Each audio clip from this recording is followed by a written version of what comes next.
Welcome to our channel. If you need to reset network settings after removing a VPN, follow these step-by-step instructions to restore proper connectivity.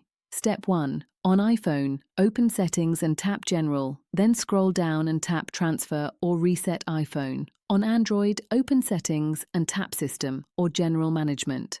Step 2. On iPhone, tap Reset and select Reset Network Settings. On Android, tap Reset Options or Reset, then select Reset Network Settings. Step 3. Your device will warn you that this will delete all network settings including Wi-Fi passwords, cellular settings, and VPN configurations. Step 4. Enter your device passcode to confirm your identity and proceed with the reset. Step 5. Tap Reset Network Settings again to confirm the action.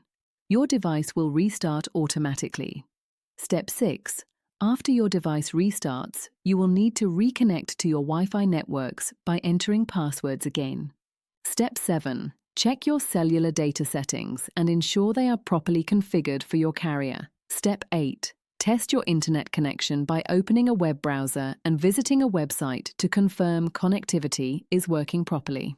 Step 9. If you need to use a VPN again, you will need to set it up from scratch as all previous VPN configurations have been removed. Step 10. Monitor your network performance over the next few days to ensure the reset resolved any VPN-related connectivity issues. Don't forget to like this video and subscribe to our channel.